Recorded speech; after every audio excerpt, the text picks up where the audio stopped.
Hello, everyone. My name is Sammy Salmadon, and I am so glad to have the opportunity to present my policy analysis.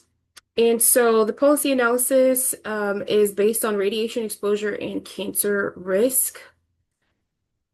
Um, and here is the research poster created based off of that research. And so radiation exposure is when the absorption of radiation, ionized radiation, damages the DNA, and in that damage, the increase of the risk of cancer can occur. Radiation exposure can happen from natural sources and human-made sources. So in column one, the cancer burden statistics reveal the scope of the public health crisis. In Guadalupe County, um, which is down at the bottom there on in column one. We're surrounding and looking at substantial portion of thyroid cancers that may be directly linked to radiation exposure. The government has established that 19 different cancers can be associated with high doses of exposure to radiation.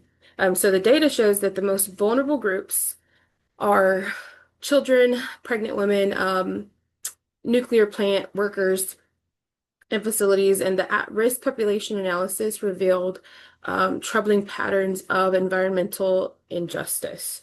Um, Radiation exposure increases the chance of getting cancer, and the risk increases as the dose increases. So the higher exposure, the higher the dose, the greater the risk. So research shows that about 1 in 1,000 would develop cancer from an exposure to 10 MSV, providing concrete risk quantification as to why this is a health issue. So this environmental health issue represents historical injustice, ongoing risk, and the need for better policy protection to prevent further harm to communities that have already um, have a disproportionate burden of radiation exposure, like this county, and its devastating health consequences, which is Guadalupe County, but there are others.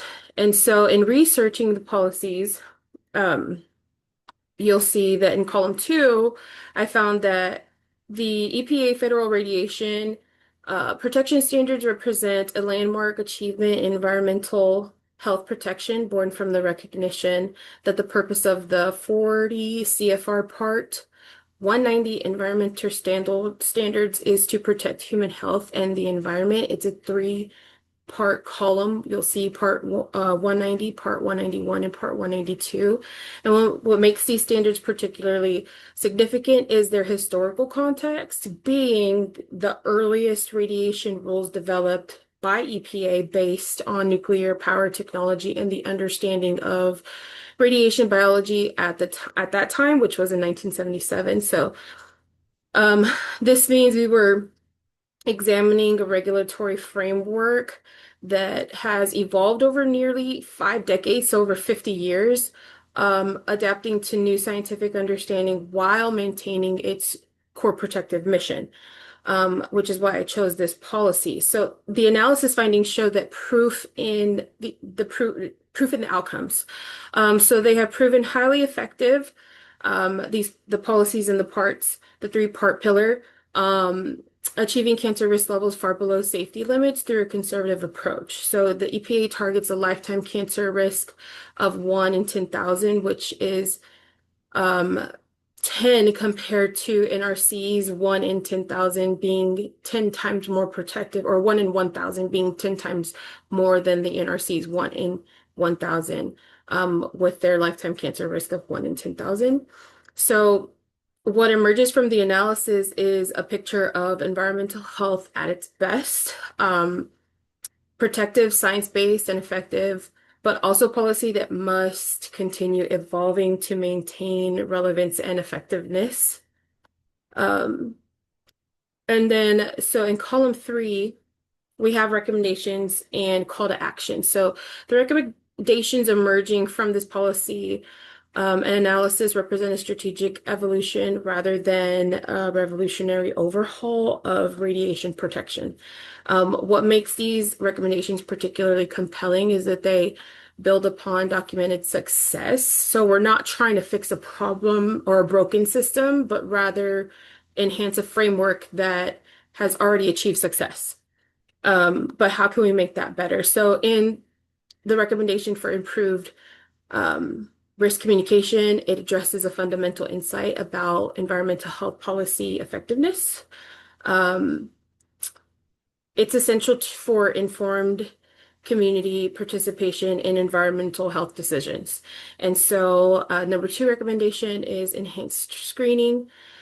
The cancer screening recommendations represent an important insight about secondary prevention in environmental health. So, for historically exposed populations with 90% uncertainty of intervals for thyroid cancer, attributable fractions ranging from 17 to 50%, enhanced screening becomes both a public health imperative and a form of environmental justice. So, um, bettering that is um, would help in preventing future ones. And so three is regional environmental monitoring. Facilities don't exist in isolation, and neither do their potential impacts. So the recommendations to implement comprehensive pathway monitoring that takes into account exposure through all potential pathways, including air, groundwater, soil, that acknowledges that effective protection requires thinking beyond facility boundaries. So it's not just those facilities with that spill out. There are other areas to consider that we have exposure to daily for community exposure, cumulative community exposure.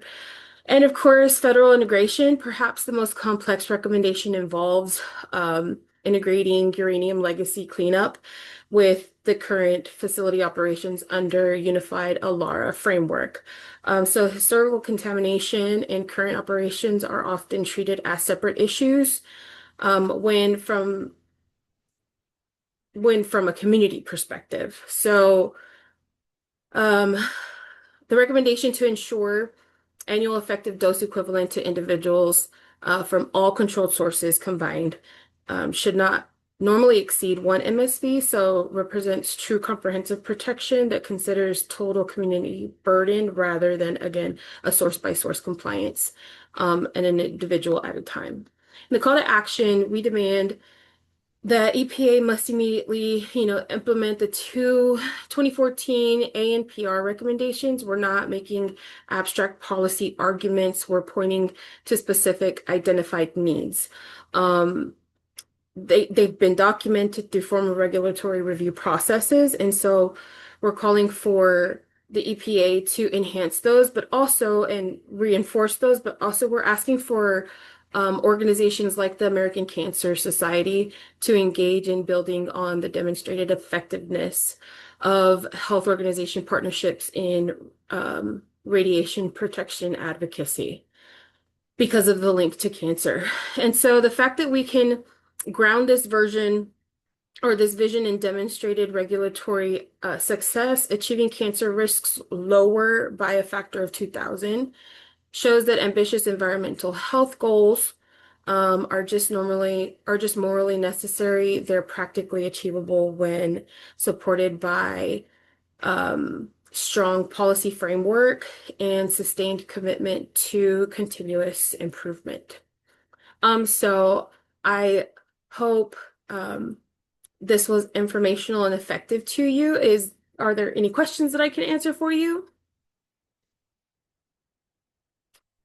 Okay, well, if there are questions that come up, please use the contact information. Thank you so much for your time. And if there are questions that come up later in the future, you have my email information for you to contact me at. Thank you. Have a good day.